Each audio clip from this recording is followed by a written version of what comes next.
Today I am going to teach you Economics Chapter 1, Development. The idea of development or progress has always been with us. We have aspirations or desires about what we would like to do and how we would like to live. Similarly, we have ideas about what a country should be like, what are the essential things that we require, can life be better for all, how should people live together, can there be more equality. Development involves thinking about these questions and about the ways in which we can work towards achieving these goals. Development is a dynamic process. In economics, development is defined as increase in per capita income of a country and decrease in poverty, inequalities, illiteracy and disease. Let us know the nature of development. First, different persons have different goals. First nature, different persons have different goals.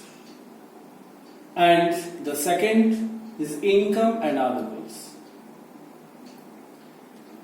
In income and other goals, if we see, apart from income that is the money is a material goal. And other goals, apart from money, is equal treatment, freedom, security, respect of others, indiscrimination, better health facilities, better education facilities. These are non-material goals. We'll explain later how these are important. Now let us find out different persons have different goals. Rural laborers. Now what are their aspirations? Rural laborers, their aspiration to get more days of work and better wages. They want also local school in which they are able to get their children educated. There should not be social discrimination and they too can become leaders in the village. So we can say the aspiration of the rural laborers.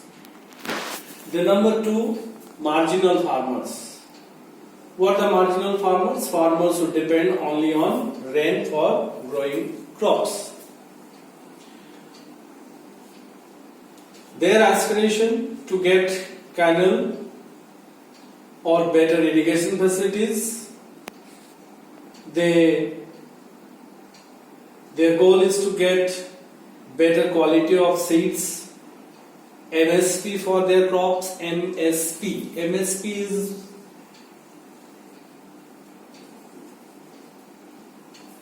minimum support price. Next, a rural woman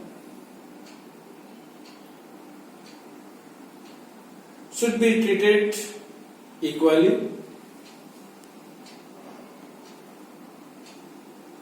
They must get equal wages. They must get employment opportunities. And they'll get freedom. Urban unemployed youth. Their developmental goals are better employment opportunities, regular income, higher income,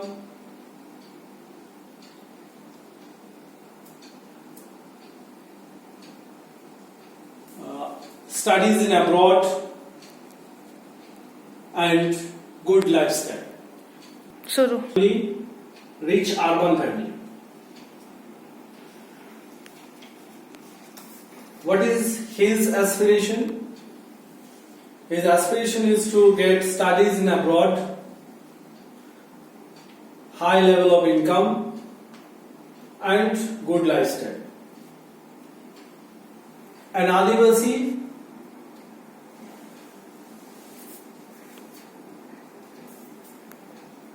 obviously his aspiration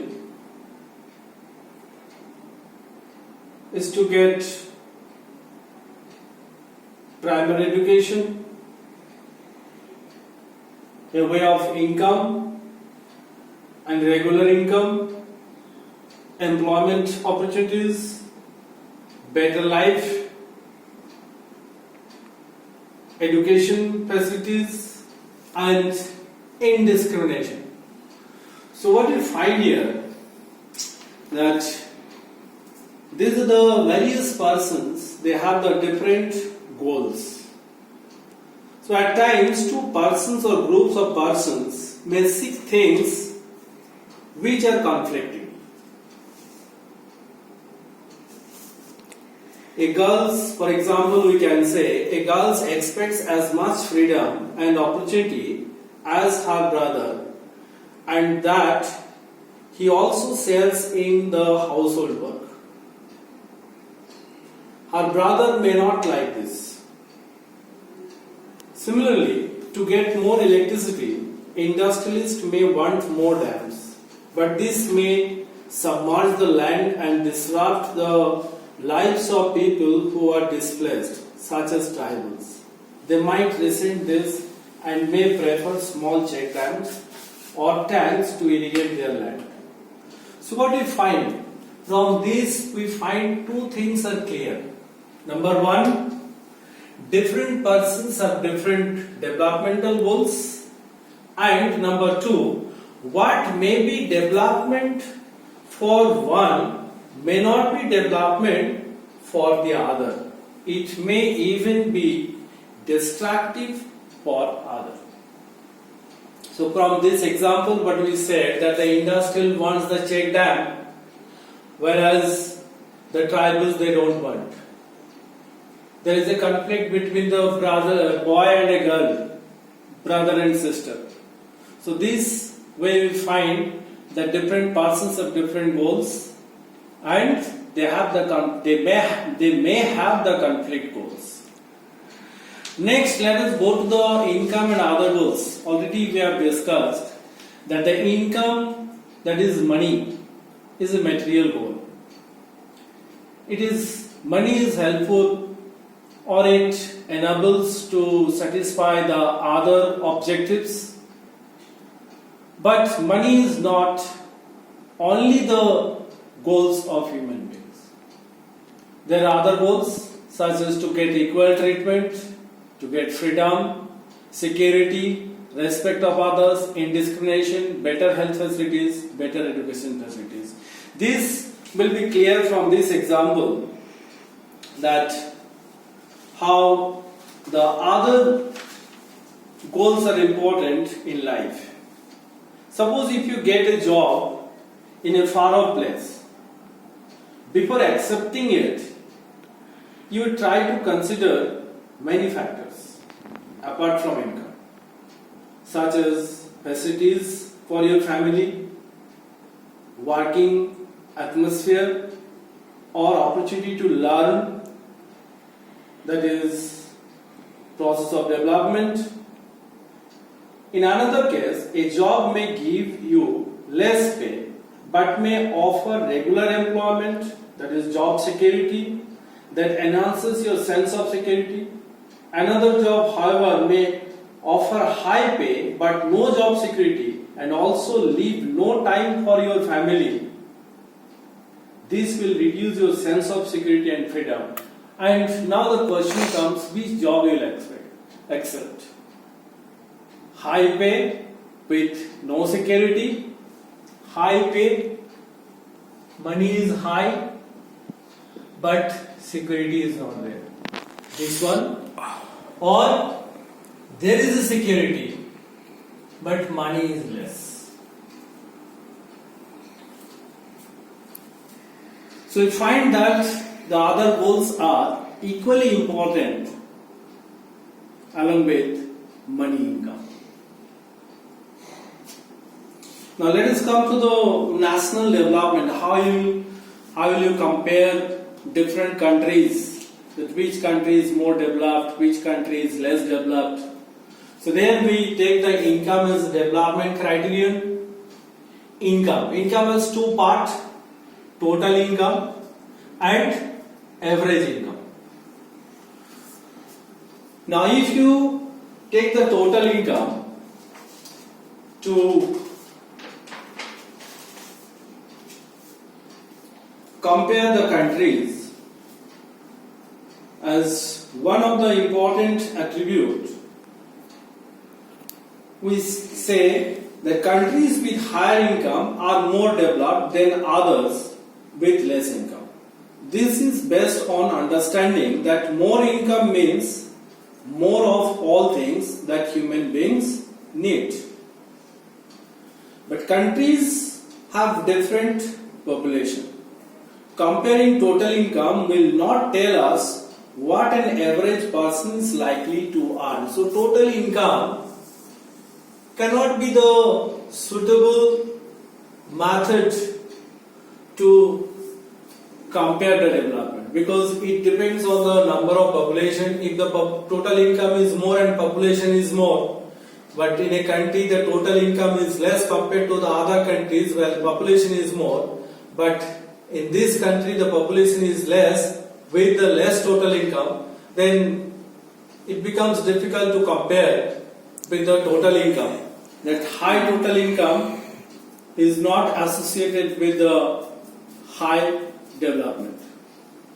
So we consider the per capita income. What is per capita income or average income? Per capita income or average income is the total income of the country divided by its population. Total income means national income. What is national income? National income is the total income of all the residents of a country divided by total number of population. We get the average income. So average income is one of the important determinants by which we can define or we can calculate the development, the rate of development. But the average income has also some drawbacks. That is what? Average income does not tell us how this income is distributed among people. Sometimes we consider that high level of average income is a better indicator for economic development, but in practice, in reality, this may not be. With the help of an example, we can show that average income fails to explain the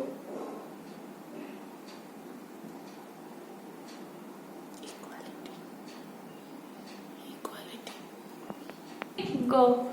As we said, average income is useful for comparison, but it hides disparities.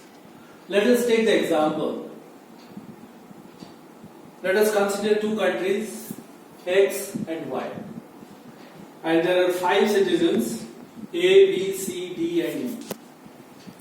Their monthly income is given. For country X, the total income is 450, 70, 80, 90, 100, 110 is equal to 450, and the average income 450 divided by 5, 1, 2, 3, 4, 5 is 90. And country Y, 10 plus 10 plus 20 plus 30 plus 380 is equal to 450, 450 divided by 5 is equal to 90. So what we find here, the total income and the average income for both the countries A, X and Y are 7. Now the question is, will you be equally happy to live in both these countries? Which country's citizenship you want, X or Y? If you see that both the countries have identical average income, country X is preferred because it has more equitable distribution. What is the minimum is 70 and the maximum is 110. So we find this side 20 and this side plus minus, means equitable distribution of income.